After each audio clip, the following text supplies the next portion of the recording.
Здравейте! Започва Споделено с Камелия ток-шоуто на TV7, което има славата на най-добрата следобедна терапия в целия БГ ефир.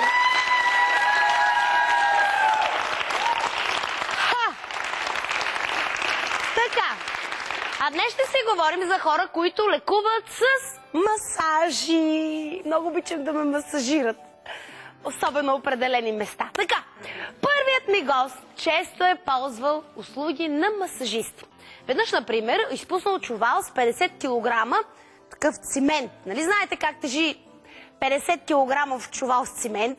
И го хванал в последния момент, след което 3 дни лежал неподвижен. Кой успял да му помогне в този и в други подобни случаи, ще разберем само след секунди. Моля, посрещнете художника Валентин Бинчев.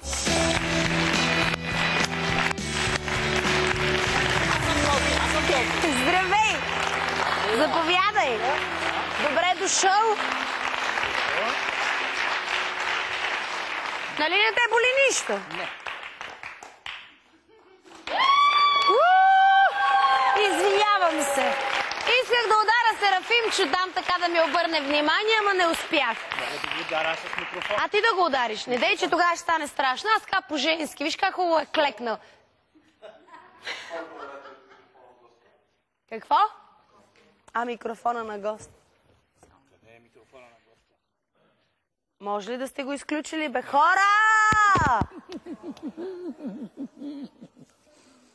Добре, че не е жената кълза да я пипате, се притесни. Не го пипа, нека се учи. Чува ли се нещо? Аз мога да викам по-силно малко. Ето трябва да работи. Айде от начало. На Серафим го няма. Серафиме! Избяга за танца сега, поне те напуска сценария той. Ще дойдеш.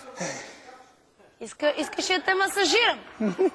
Ти ще легнеш, аз се кача върху тебе, те на мачка.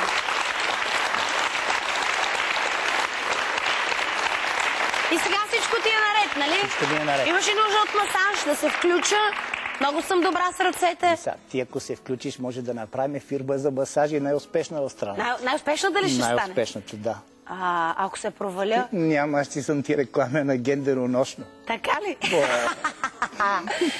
Добре, сега, аз това, казах... дето го разказа в началото, за мене се отнася. Да. Да. Аз за това го разказах, защото знам, че си ми първи гост, но ми кажи, вярно ли е това с тия 50 кг аз ще кажа детайли. Чували цимент? Понеже като всеки мъж и аз, нали, не съм много умен, помагам на работниците.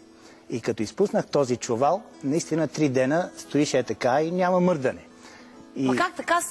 Ужасяващо е, който е имал... Смисъл, можеш ли да легнеш ли? Не можеш така нищо, само настани лекичко така.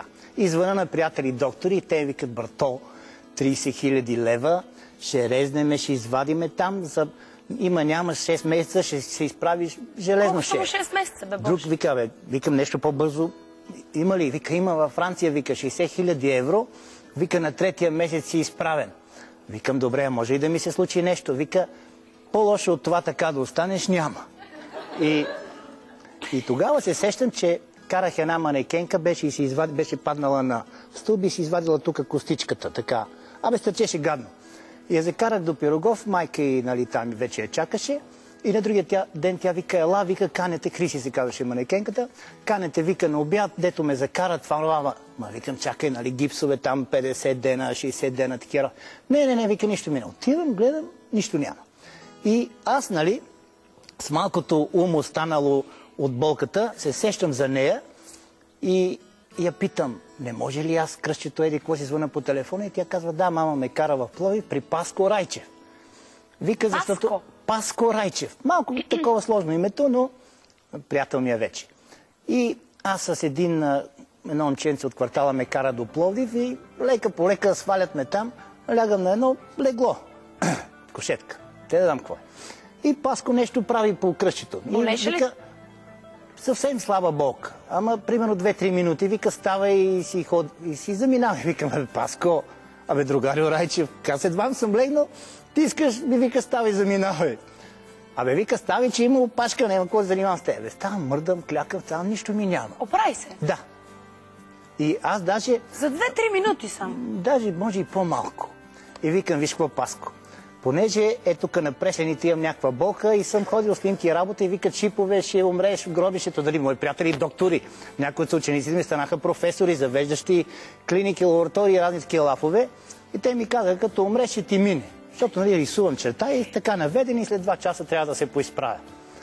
И викам Паско така и така, тук да прешени. Той лягай пак, моето момче, лягам аз, вика, ще дойдеш още 2 пъти, ще мине. Бе, Паско, как ще ми мине? Аз 15 години хода, обикалям болниците, ще, гробища, работи си, мисля, какво ли не, вика. Тук си взимам хотел, няма да мърдам. Вика, не става, моето момче, вика, ще идваш 3 месеца в края на всеки месец. И да чукна на дърво, до ден днешен. Оправите Пасха от всякъде. Да. И другото, което е, хода си една вечер, това е интересно много за хората, защото хората не знаят, че такива хора живеят в България. Значи той има тая способност също, баща му, дядо му, а и сина му. Наследствено? Да, предава се. И в една дупка нещо изпука крака, естествено, дупки софиянски, колкото искате. А ти често си го посещавал? Значи аз поне се движа, работя, правя, струва. Сега това е за 10 години. За 10 години 3-4 пъти, ако не се щупиш, къв мъж си ти. Нали? Някакъв скъпаняк. Да, не може. Ако 2 кости не изпукаш, то що за мъж? Кости, пръсти, и за средния пръст ще кажа. Така ли? Вие се смеете тук в дясно, ама веднъж отварям една врата, а то бил отворен прозорец и пръста ми се стана така. И като му кажа, някой си щупа главата и той стърчи. Хода, полицията е така. Ти не можеш да излезеш, бе, човек. Къде ще излезеш? Ти представиш се, оправиш и нещо решиш да се почешеш тук, стърчи ти пръста.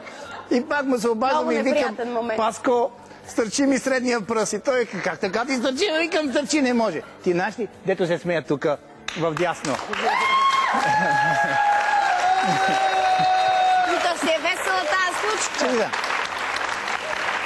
Вие ръкопляскате, ама не знаете какво е нощно време, като спите и да средния пръст да ви стърчи. Събужда се една ужасяваща болка. Добре, че пръстът е стърчал. Ви кажа. Че при преобръщане други неща. През нощта се събуждаш с адска болка и гледаш само пръстът ти стърчи, а ти си мъртъв, нали? И отивам и викам, Паско, идвам при тебе. Викам, сега какво ти? Викам, стърчи ми средния пръст, вика, и ще го прибереме. И отивам там. И както винаги, так, вика, свих си ръката, сега да стърчи нещо, няма. А това ми звучи като магиосник това да го за крака обаче, защото е важно. И отивам в веднага, такси ме закара, защото почна да ми се издува крака и те гипс ми сложиха добре, че имах пари, значи 50 лева е за това, 64 за другото, 80, 90 за това, чорапче 10, да. Значи към 150 лева може би отидоха, снимка, всичко как си трябва. И, защото иначе стоиш там на вратата, никой не те взима, нали? И си се подуваш, ама не ти обръщаш внимание. Пука му на някой. Добре, че имах парички. И сложиха гипса, обаче на третия ден аз вече не се живее, умираш. Чувстваш, че умираш, нещо не е както трябва. Ходих и на такъв частен дето, пак снимки, пак това, вика, ела след 50 дена, след 100 дена, съм възрастен, след 1000 дена, след 3 години. Обаче болката ужасяваща. И викам, Паско, умирам, моето момче. Крак сега ме боли. Не мога да заспа, пия без такива, дето да заспиваш, не става. И пак един съсед му звъна и той вика, за Пловдив тръгваме, нали? Знам маршрута. Да, слагам 2 възглавнички пухени и крачете отгоре. И по пътя взехме една лозарска ножица, защото това става неделя. А гипса да може да отрежете? Да реже гипс с лозарска ножица, няма как. Нали, толкова акъла. И отиваме там с лозарската ножица. И той вика, сега какво ще правим? Викам, Паско, режи тази работа, хубаво чедър. Реже, ма явно съм платил повече, много дебел гипс ми беха сложили. Реже, не може. И по едно време моя съсед, умен, да не го обиждам, Санко, благодаря ти, и вика, дай да го натопиме във вода, ще размекне. Обаче като натопихме във вода, той си набъбна и се свии навътре и навънка. И болката ужасяваща. И в един момент сряза гипса Паско, всичките вир вода, съседа ми, той и аз, и гледаме неща, които са ужасяващи. Цялата ми лява част на крака черна. Аз знам, че като ти почернее месото, отравяне кръв, умираш. А отдясно, като във филм на Майкъл Джексън, зелено, синьо, червено, едни вени, като пръста ми големи. Аз само това, като го видях, викам, Боже, заминах си. И Паско седи и не мога да повярва какво се случило с мене. И вика, ще те боли, моето момче. А викам, Паско, аз 3 дена ще пукна от болка, ти ми казваш, че ще ме боли. И като хвана, усещам как намества някакви неща и намести ми това, нали, болката, ужасна. Чакай бе, човек. Направи ми там един компрес, една билка да пия, както на Александър Македонски войниците се пили, когато счупване работи след битки. И вика, след 3 дена ще ми се обадиш на улицата, ма без патерици. Иначе аз съм оборудван, патерици, работа, всичко. И след 3 дена наистина аз се обадих от улицата, викам, много ти благодаря, Паско Райчев. А съседите, дето ме карваха вътре по стълбите, си мисля направо някаква далавера с болнични, с здравна каса. Да, българина веднага мисли за далавери. Да. И много хора съм завел при него. Завел съм и човек, А той само такива травми ли лекува? Значи, аз съм чула за дискови херни. Лекува ли дискова херния? Значи, да ти кажа, всичко, което се размества по човека, ставички, работи, както искат да го наричат докторите, ако ти е разместено, било прешлени, било кръст, колена, затова искам само да кажа за адвоката ми, вода в коляното. И той пак, дай 60 000 лева, отиди си купи пирони, купи си шпеков салам, за да влезе в болницата, одяло, лъжици, вилици, пепелник, дюшек, носи си сгъваем креват, нали? Тия, както всеки човек, който ти в болница знае как е, сапун, туалетна хартия, нали? И туалетна чиния може да се постригваш, и всичко това да си го носи, за да влезе в болницата. И беха му казали 34 000 евро, 50, нали? Това е разговор, както всичките хора, но коляното му така. И викам, да отиваме при твой човек. Викам, не знам това какво означава, но отиваме, карам го там и натиска. Докато съм стоял, нали, на адвокат Тимов, това цялото нещо, което беше като една половин футболна топка, то спадна. Това е. Аз много хора съм завел при него, да. И се радвам, че има такива хора в България, за разлика от други. Хората са информирани, че има такива хора, да се знаят. затова му казвам името. В Пловдив оставил съм тук на екипа телефоните, винаги могат да отидат при него. Става за толкова малко пари, то е смешно, мен ми е удобно да кажа колко малко пари взима. И става за не повече от 3-4 минути. Човека явно иска да помага, не да богатее. Скъпи зрители, отложете масажите за съвсем за мъничко или за малко по-късно, защото Споделено с Камелия продължава след минути с нови гости, разбира се. Вашата история има значение. Запишете се за участие на телефон 80 66 366 с код за София 02 или на мобилен 0879 99 80 41, както и на адрес София 1421, улица Червена стена 4. Не забравяйте да посочите телефон за обратна връзка.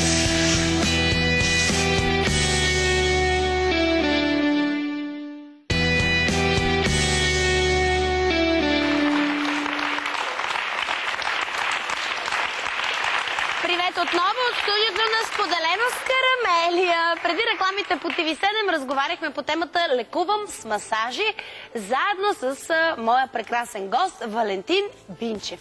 Към нас се присъедини и дочка Жекова, която се занимава с масажи от 23 години и лекува от малка. Доче, здравей! Много мило! И красив, и ухаж букет. Благодаря ти! Много мил жест. Видя ли? Мирише хубаво. Заповядай, чувствай се така удобно. Това е моя хол. Ако нещо се почувствам зле, може да ме масажираш. Само да кажа, че съм ходила на масаж при дочето. Много хубаво се чувствам после. Как си ти? Добре. Супер си.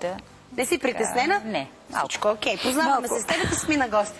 Да. Не знам ти дали чу преди да дойдеш тук на диванчето. Той разказа за един твой колега в Пловдив, който, не знам, на мен ми звучи така като в филмите, малко фантастично. Да. Но аз работя с такива хора непрекъснато и се... оправи, а пък той имал проблеми. Сподели за 50 килограмовия проблем с цимента, с кръста.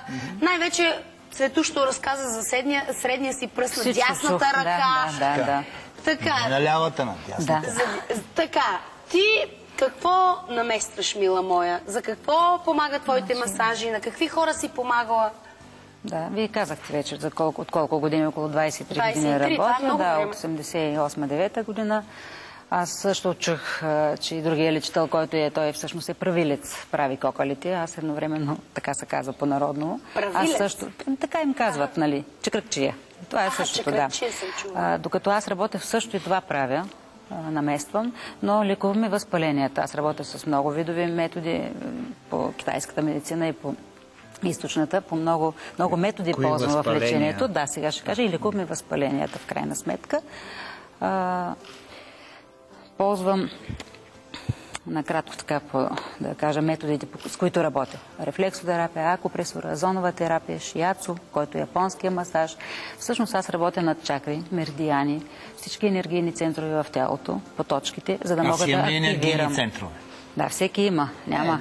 Щом сме живи, всички имаме. Въпросът е, че да нямаш, аз довършвам работата, която чекръкчета не може. Аз лекувам възпаленията и възстановявам целият енергиен баланс в тялото. Смисъл, как да го разберат нашите зрители? Ако човек, примерно, както той обясни за него приятел, подулно се капачката на крака, и ти как може, в смисъл, този човек от Пловдив го е наместил и той каза, че пред очите му спада. Да, веднага спада, нали? Не е много болезнено това, не трябва ли да се успокои това нещо? Зависи, аз не знам. Зависи случай колко е тежък.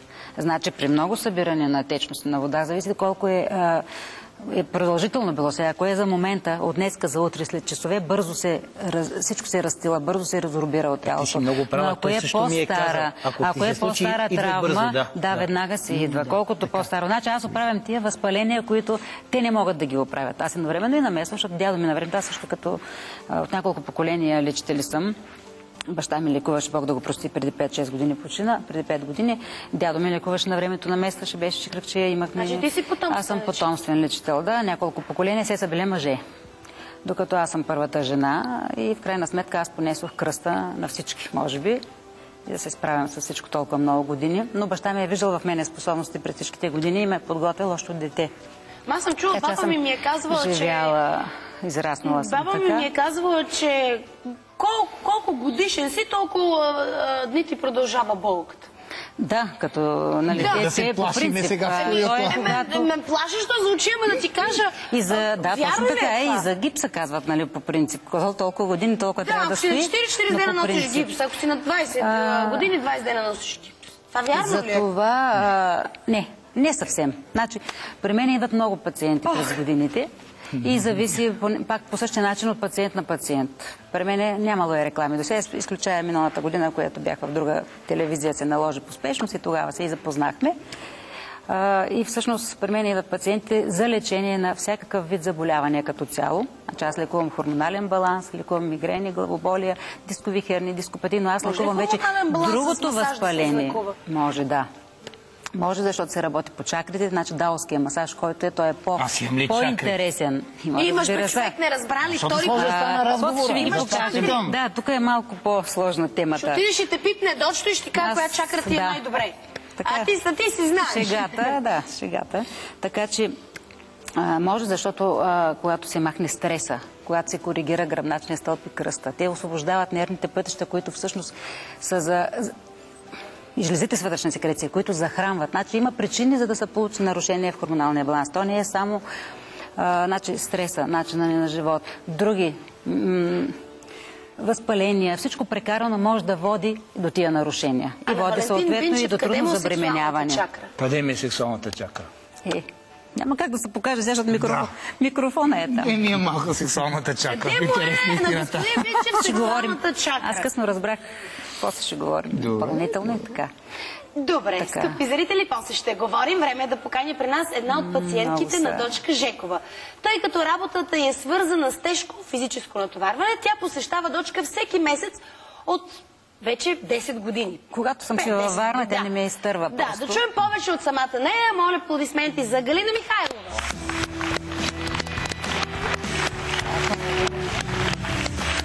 Здравей, Галина! Заповядай! Дочка тук ни разясни, че не само от травми лекува, но лекува и възпаления, което е доста така важно, което направи като уточнение. Ти я познаваш от много време, посещаваш и от много време. Защо периодично не ли да отидеш, да ти излекува и човек да си тръгне? И не дай си Боже, ако му се случи след време пак нещо, защо периодично я посещаваш? Периодично я посещавам, защото нервната система е тази, която е в основата на всички заболявания. Знаем вече, много се говори по телевизията и в пресата. И човек не може да знае в този или в онзи момент каква болест си е получил, какво заболяване се е получил. И работейки и вършейки своята ежедневна дейност, тези болести се натрупват, наслагват се и е хубаво периодически да се отиде, да се направи този масаж, който освобождава нервната система и подпомага. Искаш да кажеш да отърваваш се от стреса, който натрупваш. Да. И затова ходиш така периодично. Всеки месец веднъж да ти направи масаж, да ти олекне, да се освободиш. А не смяташ, че храненето е важно? Да, храненето е важно, обаче основата на всичко са жлезите и нервната система. Когато нервната система работи добре и храненето е правилно, в смисъл усвояването на храната е правилно. Когато не ти работи нервната система, започват аномалии. Или се увеличават килограмите безпричинно, или слабееш безпричинно. Може би Камели попита нещо много интересно, защото тая храна, която е изкуствена, тя докарва българите до лудост. Така че първостепенно може би е точно така е храната, защото този буклук, дето го едеш, не може да те запази нормален. Който е наблъскан с хормони и тия меса. Разбухватели, набухватели, отцветители, консерванти. Тия нещо буклук и в главата ти отива, не е кръв, не е обогатена с кислород, няма. Вместо да отиде кръвта на друго място, отива на хлуба там, където не трябва. Пластмаса в главата и ще ти страшен не може. И така ти отиваш всеки месец, освобождаваш от стреса. А какъв беше първият проблем, за да потърсиш дочка? Какво ти имаше на теб? Първият проблем, значи по принцип аз съм запозната с ефекта на масажите от 85-та година, когато на нервна почва се оказа, че имам блокаж на гласните струни. Търсиха рак и други заболявания. А гласните връзки, блокаж? Да, в смисъл изгуби глас? Да. Повече от 2-3 месеца не можех да говоря и тогава попаднах в ИСУЛ при колежка на дочка, която с масаж ми възвърна гласа и ми успокои нервната система и всичко започна да си тече по стария начин на живот. За да стигна до дочка, причината беше лявата ръка, преумора. И ми гипсираха лявата ръка, за да не я ползвам. Тогава започнах... Как се... Здрава ръка, да не се ползва? Да, здрава ръка, когато се преумори, се гипсирва... Боже, гипсирайте ми главата, да не я ползвам, ако обичате. Е така, просто му се взете гипс. Представя, че си ми гипсира главата, да не я ползвам. Всички телевизии... Сега ще кажа нещо много сладко. Всички телевизии показаха ония човече, дето жена му казала, много хъркаш, ходи там да ти измерят кръвното нещо, защо хъркаш така. И те му измерили кръвното и му отрязаха ръчичката. И с едно чуканче беше по телевизията, го показаха човечета на 37 години. И му казали, виж нещо, сбъркахме, обаче дай 30 000 лева, ще ти сложим една протеза. Това не е... Просто история ми разказва. Съжалявам за този човек, който му се е случило. Всички телевизии... Но при тебе това изолираха ти ръката с гипс. Да, гипсираха ми лявата ръка, за да може да се възстановят ставните връзки, които при мен са малко по-слаби, сухожилията, нервите, всичко да си влезе на място. И ти потърси дочка. Да, и след този случай аз вече потърсих човек, който да ми прави този масаж във Варна, да не идвам тук до София. Колко време посети дочка, за да почувстваш вече подобрение? Първия сеанс, който направихме с нея, беше от типа на 5 до 7 масажа, но в тези масажи не беше само ръката, беше включен гръбначния стълб, главата. Цялото тяло. Чакрате, за които се усмихна господина, къде му се намира. И след това вече започнах при всяко идване, тя понеже работи и в София и във Варна, при всяко идване във Варна да ходя при нея, да ми прави тези масажи и така се оказа, че има неща, които аз не знам, че ме болят, но под нейните пръсти, докосването, масажа се проявява болката и показва, че да, там съм имала проблем и че е много хубаво, че на време го откривам и работейки върху него, тя тушира проблема, той изчезва. И оправи ли се ръката ти в крайна сметка? И ръката, и в последствие кръка. Кой те ядосва тебе? Ти говориш постоянно за стрес. Кой те ядосва тебе вкъщи? По принцип съм търговски работник. Не, вкъщи нямам проблем, просто съм търговски работник и в областта на техниката, където ми се налага много често да откривам какво си мислят клиентите, какъв им е проблема, от какво имат нужда. Това адски много те натоварва. Малко ми е натоварващо, но благодаря на дочка. Затова ти помагаш. Тя е от малкото пациенти, които имам доста, които във Варна се поддържат. Когато отида, аз като се отида само за една седмица, повече съм тук и отсъствам и тя си е дежурна, просто не ме изтърва никога. Профилактично цялостно за един масаж минаваме цялото тяло и така, защото сме прекалено близки, дето се казва. и така. А има ли хора, които да са идвали при тебе с някаква травма и ти да не си успяла по някакъв начин да им помогнеш? Да не казвам голяма дума, няма. Обратна връзка винаги има. То в момента минава. Значи аз докато започне да работя.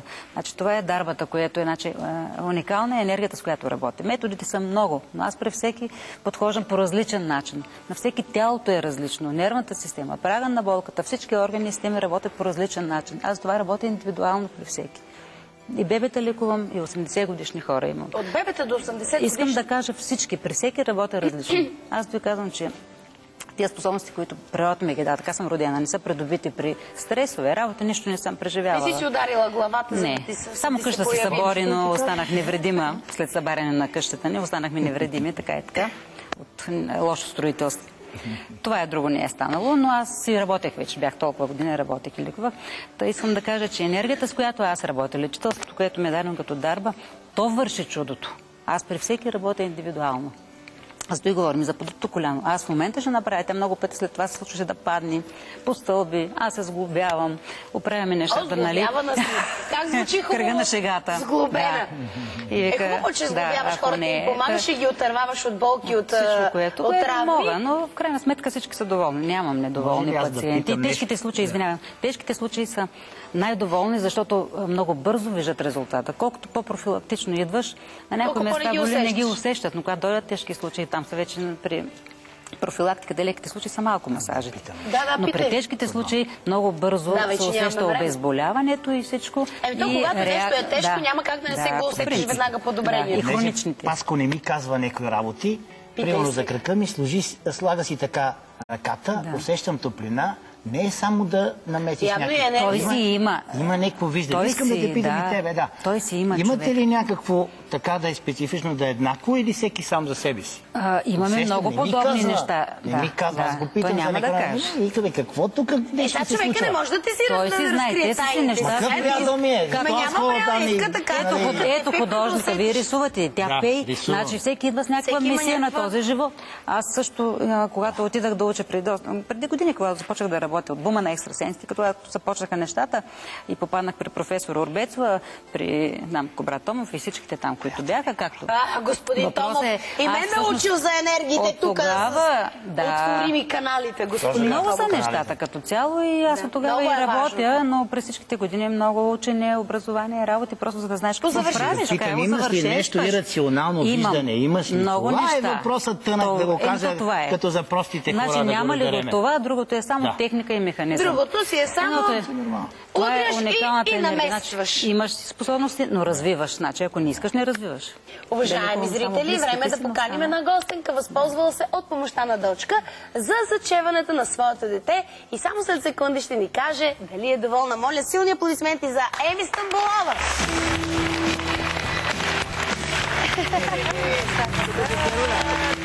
Я каква си пъргава! Здравей, мила! Заповядай! Много се радвам, че си ми на гости. Вие с Дочка се познавате от много време. Да, 4-5 години. Искам да кажа, че първоначално се запознахме, защото аз бях стигнала до положение неподвижна, с десния крак и гърба. Ходих на лекар, искаха да ме оперират, не знаеха какво е дискова херния или дископатия. Не знаеха какво е точно. Не бяха уточнили точно? Не бяха уточнили точно, да. И тогава мой приятел, който е от Варна, ми каза, има една жена във Варна, знам, че работи и в София. Даде ми нейния телефон, обадих и се, тя ме видя. И за седмица 10 дена нямаше проблеми с това. Аз като те видя колко пъргаво нахлу тук в студиото, не мога да си представям, че си била едва ли не по аз имам катеричка. Като катеричка, Павлова, видяхме. Между другото, от тогава, откакто се познаваме с нея, винаги, когато аз имам проблем, нещо ме заболи, гръб ми се обади или крак, търся нея. По-рядко се случва, Галя по-така системно се поддържа профилактично. Да, при мен рядко се случва, но аз винаги търся нея. Когато има нужда, се обажда. И винаги ми казва, изтара още 2-3 дена, идвам след 2-3 дена в София, тогава ще те видя, изтара още малко. Защото няма кой да помогне. Още малко, да. Иначе за малката... Да, точно това ще я те питам. Чула съм за гръб, за дископатии, за изкълчване, за наместване, ма за дете? Да ти кажа честно, аз когато започнах да ходя при нея, Точно тогава вече се и развеждах такива вече работи. Извинявам само, аз бях много труден, току-що баща ми беше починал след 2-3 години. Срещнахте се в такова време, тежко и за двете. Да. Тя започна да, както ме работи, тръгва си разговора, тя ми стана повече от личен лекар, между другото. И аз си разказах цялото си житие, битие и така нататък. Процес на развод с предният ти... Да, с бившия ми съпруг. Разказах и за какво става въпрос, разказах, че съм ходила на лекар и че всички доктори казват, че аз нямам проблем да забременея и такива неща. Ама трябва да еш 30 000 лева. Не, за пари не бяхме говорили. Докторите казват, че нямаш проблем. Всички казват, че нямам никакъв проблем. А не става. Няма проблем. Чакай сега, мъжа ли ти помогна новия или дочка? Да ти кажа и дочка и новия мъж сигурно. Значи направихме неща. Дали стария си отишъл вече? Казахме, аз само така на сега. Дори само ли подхвърлих тогава. Викам, нещата може би... Писано е да имаш дете, но не от този мъж. Сменяме мъжа, бебето става. Кръга на шегата. И така се случи след месец. Това ми е са любопитно. Масажа ли помогна? Между другото, искам да кажа, че не знам дали е удобно да кажа за всичките тези неща, които се случват на жените. Много често жените имат, да кажем, нередовен цикъл. Много често... Да. Запушете си ушите сега. Така. Много от жените и от младите момичета имат много такива проблеми, свързани с яйчници и такива неща.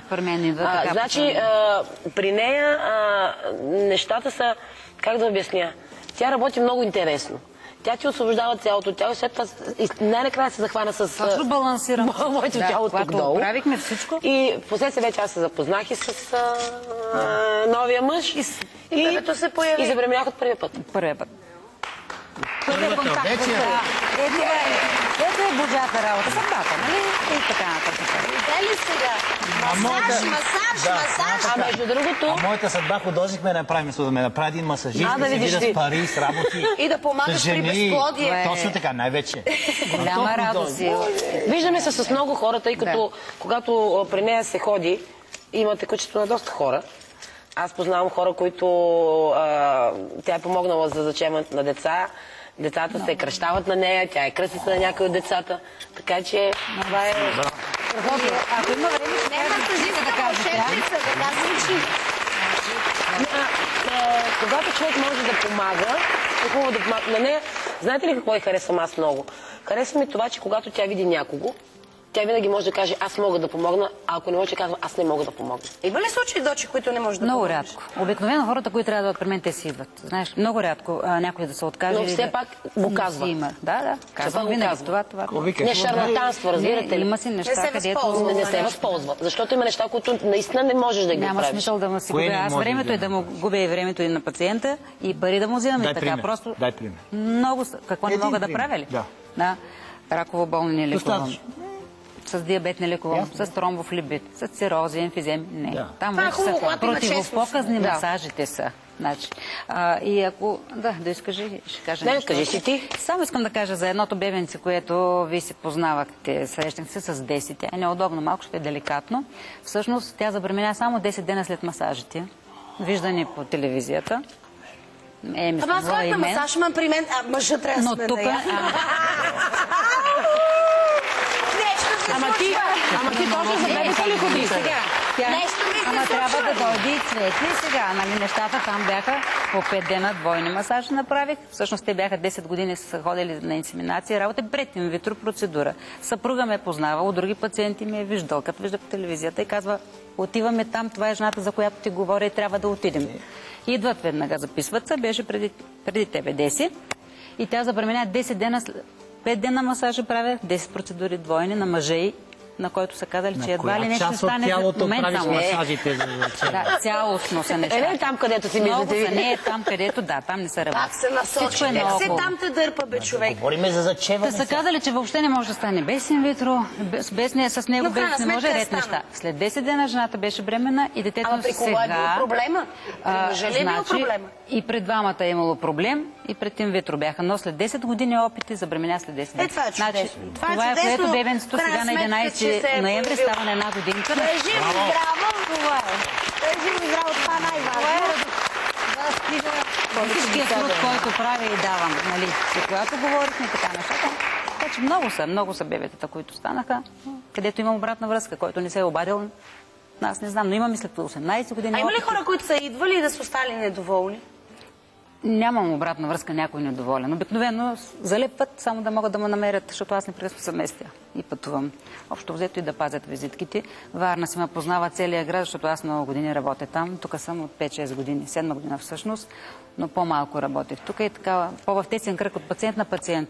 Сега вече мога да дам гласно, защото мога да поемам повече хора. Свърших си някои лични ангажименти семейни. Синовете ми пораснаха и сега се отдавам изцяло на пациентите, на работата ми.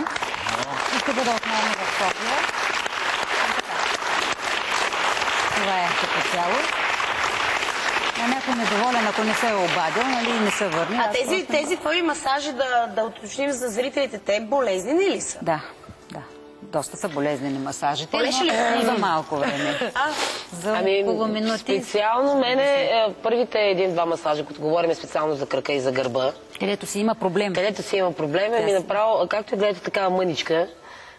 Аз си бях по-слаба. 50 кила с, както казваме, 50 кила с мокри, като натисне с лаките ми, за да ги разбираш посред бял ден. Значи боли си, не е си просто за релаксиращо. Самото место боли. Значи когато зоните, точките болят. специално кръка ми, тук горе, който дърпаше и надолу, и нагоре. Може би някой не. Значи тя си работи, говориме си, всичко е наред, нали? Работи си жената, обаче видеометката прави отгоре и ми излиза скочка от операцията. Защото после се е появило друго Драги зрители, разговорът ни за лечебните масажи продължава след минути с нов гост. Останете с нас. Вашата история има значение. Запишете се за участие на телефон 80 66 366 с код за София 02 или на мобилен 0879 99 80 41, както и на адрес София 1421, улица Червена стена 4. Не забравяйте да посочите телефон за обратна връзка.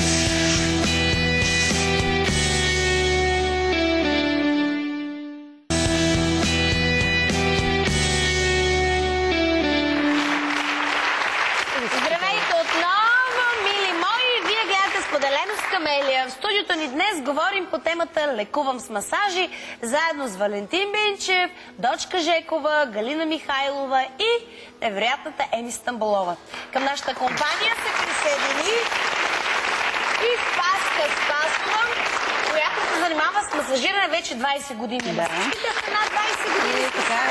Това са доказани масажи. Не сме доказани. Това са доказани. 12 години само с масажи се занимаваш. И какво лекуваш? Лекувам дископатия, главоболие, след инсултни състояния там е най-добре, безплодие и отделителната система. Това са бъбречните заболявания. А дископатия и дискова херния различни неща ли? Да, дисковата херния, това е на лумбалните прешени, когато има прищипнат. А дископатия... Лекувате ли всичко? Така, един момент. А дископатия е когато има прищипнат прешлен, нерв на 7-8 прешлен. Някъде по-нагоре? По-нагоре. Това е тук между шийните, между рамените. Някой път, като не се наспяли, спина крив матрак и стана, викам, Боже, как ме изкривило лумбагото. Не, значи когато... Лумбаго какво е? Когато има прищипнат... Дума ми е това лумбаго. Така, когато има... Лумбаго значи лумбалната част. Тук долу. Боли, да. Лумбагото може да боли, лумбалната част може да боли, когато изстине краката, изстива цялото тяло. Слагаме в топла вода и всичко се оправя. Да, изстиват бъбрици, изстиват... Всичко. Професор, бе. Да. И чакри. Ти внимавай твоите. Много са важни чакрите. Внимавай, спреш пожар. Чакрите изстиват от лошите хора, от лошите очи, от енергийните вампири. Чакрите не могат да изстинат от студеното отвън. Чакрите от това изстиват от енергийния вампир. Поглеждате, взимате силата и ако не се регулират чакрите. На всяка крачка енергиен вампир. На всяка крачка всеки ти смуче силата, взимате силата, поглеждате и оставаш... Вампирите, ако обичат да напуснат. Не казваме, че в студиото има вампири. Не казваме. Значи на всяка крачка вампирът те гледа. Той те гледа, че ти си забогатял. Не много вампири в България. Секунда. Той те гледа, че ти си облекла си се малко по-хубавичко. Той така ще те погледне, че си скъсаш дори или джапанката, или обувката. Ако отидеш на пазар, той така ще те погледне, че чантата ще ти се скъса. Ама това са вече чанта, джапанка и така, ама чакрата да ти обърка. Не чакрата. Казвам, силата ти взима. Силата къде е? Да, енергията, силата къде е? Тя е тук на слънчевия мозък. Е, малко по-надолу. При мен ли? Она е надолу, ти не ми я закачи, ако обичаш. Има автограф. Да, не ми я закачи. Она е там си гори все още. Тя е за лично ползване. Тя е за лично ползване, а тая е енергията на човека. Така, значи когато те погледне едни лоши очи, когато те погледнат, те се насочват веднага на слънчевия мозък. Това е слънчевия мозък. Тук е слънчевия сплът, където го казваме. Човек може ли пък толкова е силен, че никой да не го докосне там? Много рядко са хората с по-силната аура. Тези, където са добрите хора, те са с слаба аура. На тях винаги им се взима аурата. Какво? Добър си за слаба аура? Да, може да си много добър човек. Това какво значи, че трябва всички сме лоши ли? Не трябва да сме всички лоши. Абе, право е, момичето. Ако си добър, ти взимат енергията. Да. Затова си добър. Ако ти днес си отишла и си купила 1 килограм банани и те видят лошите очи на улицата, че ти си купила банан, гарантирам ти, че ти няма да ги изядеш така, както трябва. Гарантирам ти го с 100% гаранция. Значи от 20 години... Значи от 20 години работя. Аз знам, научила съм се да приемам, да познавам хората по очите. Извинявай, аз взета ли ми енергия? Не. Ти си изодия Козирог. Да? Да. Имам ли енергия? Имаш много хубава, много положителна енергия. Знам сега, че съм добър човек, бе. Мамо ме е направила, това момиче, бе. Извинявай за въпроса. Да. Значи говорим за масажи. Да. Може да се масажира тази зона, за да е здрав човек? Може. Значи, може да се масажира. Сега ще го кажа малко. Тихо ми пази сега, моля ти се. Прекъсваме ти. Искаш да ме провокираш за моята сексуалност. Няма да се изпусна в тая тема. Значи винаги казвам така. Няма певица. Чакра, тук говорим за... Значи казвам така. Масажа е магия. Дават ти, например, една купа, в която са сипали трици. Опитай се с ръцете си. Опитай с масажа да направиш перфектна пита. Масажа е магия. Който го умее, масажа не се учи. Масажа се наследява. Това е дар Божи. Имала съм брат, който е бил роден с отворена фонтанела. И 1947 година, когато Леля Ванга е била в Дупница, тогава доктор Паламаров с инжекция го е умъртвил. Да, това е истина. И когато отидах при Леля Ванга, значи тя ми каза, кой е Симеончо? Казвам, имам един братовчет, който при катастрофа почина. Остави го този лудетина, малкото детенце Симеончо, каза ми как е бил облечен. И ми каза така, попитай като си отидеш в къщи, нека Борко да ти разкаже как умориха Симеончо. Де-факто тя ми разказа истината как са уморили братчето ми. Значи той е било... Ти не си знала? Не, аз знаех другия смисъл за смъртта на батко ми. И тя ми каза тогава, колкото по-ставаш възрастна на години, толкова повече ще растеш на сила. Очите са ти скенер, ръцете са ти лазер. Колкото повече ставаш на години, ще растеш нагоре. След това ми разказа много неща. Каза ми какво да направя, как да го направя. Абсолютно... Как да използваш тази си дадена? Силата си, да. Значи, пак го повтарям, не съм учила масажа. Масажа ми е как практикувам, как работи. Мога да си говоря с вас, мога с всички да си говоря, мога музика да слушам. Работя, концентрирам се върху заболялото място, заболялата част на тялото. Мога да видя дали има прищипнат нерв, дали има възпаление на... може ли човек да му е зле след масаж? Не. Никога след масаж не трябва. Ти отиваш на масаж, това, което дреме, това, което е заспало, ти трябва да го събудиш, да му дадеш живот. Значи ще те прекъсна за малко. Зависи кой ти прави масаж. Както казах, човек с лоша енергия ще ти направи лош масаж. Лошата енергия се запечатва в тялото ти много по-силно, защото се прави на двете нива. А как да разберем ние кой масажи с добра енергия? Трябва да чувстваш, Миричка. Да чувстваш. Трябва да има. А може човек сам да се масажира? Аз знам, че мъжете от време нямаме време сами се масажират. Ама ние така жените, може ли се масажираме сами? Не можеш, разбира се. Ами не знам, питам, нали се ме такова за тази Значи тема. в практиката си имам... Човек може ли да го заболи ръката? Може, има така. На ръцете, ето тук на дланите и на фалангите. Краката, глезенчето. На фалангите на пръстите имат 350 точки. 350. На ушите имат 350 точки. Отдолу на ходилата, да. Да, това, което е заспало, ти трябва да го събудиш и да му дадеш живот. По време на масаж никога не трябва да усещаш болка. Трябва да усетиш лекота. Докато работи, докато раздвижваш този засегнат участък, да ти е приятно. Трябва да сияеш от радост. Това са хубави финални думи за днешното предаване. Човек трябва да изпитва наслада и приятно усещане, докато се лекува. За това, скъпи зрители, споделям с Камеля приключи за днес с един такъв приятен полъх към вас. Имате цели 3 дни да се отдадете на масажи или каквито си изберете други лечебни практики. Ще се видим още в понеделник, а до тогава не спирайте да ни пишете на официалната ни страница във Facebook. Здраве старски, ви 7 и ви желая хубав уикенд. Чао!